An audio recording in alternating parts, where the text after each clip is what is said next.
Eddie, we've discussed it now on a couple of occasions on this show, and I think you might have an interesting and unique perspective on it. Barack Obama, first African-American president of the United States, came into office, big majorities, Senate, House, now leaves, disarray. How much blame does Barack Obama bear for the state of the Democratic Party? Well, I think a lot falls on his shoulders, and I'm pretty struck by. Remember that amazing speech he gave at the Congressional Black Caucus? Yeah. Where he put his entire legacy: go out and vote. If you want to send me off, vote.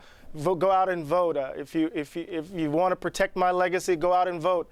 And there was this kind of appeal to black voters based upon our kind of uncritical loyalty to him, that we would transfer that loyalty to Hillary Clinton. Well, that didn't play itself out in the way they expected.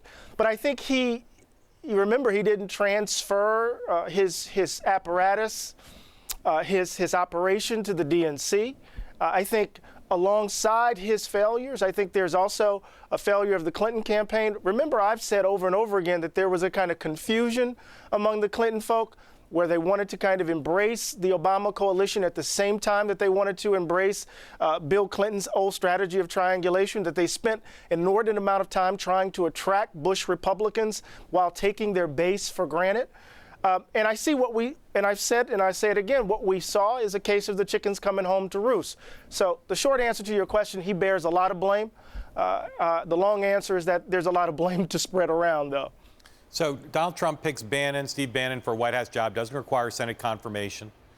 A lot of complaints about it and criticism, and I think we probably all three of us agree Donald Trump's not going to suddenly say, oh, you guys don't like this, let me fire Bannon. So what can productively be done for public policy, for setting example for children? What should people who are opposed to Bannon, what can they do now, short of getting him out of the job, that would be the right thing to do? That's a hard question, Mark. I think, to model for our children, we have to continue to oppose him. I mean, we can't normalize him, even though there's a kind of recalcitrance on the part of Donald Trump. The fact is, and I don't think we can, by appealing to his credentials, whether he was a Goldman Sachs banker or a Harvard Business School graduate, he is who he is. And what is he, or who is he? He's a guy who has a cozy relationship with the alt-right, and the alt-right is just a kind of rebranding, Mark and John, of white supremacists, and we need to be clear about that. And so I think what we have to do is understand that trust is not just simply given. Healing just doesn't happen by just simply pronouncing that healing needs to happen, that it is predicated upon genuine mutuality, that building of trust, and there's no ground for it. And I think this is important on the part of folks, right? When you've asked the question in the other segment, do we want him to succeed? And I kept asking myself, succeed at what? Succeed at deporting people?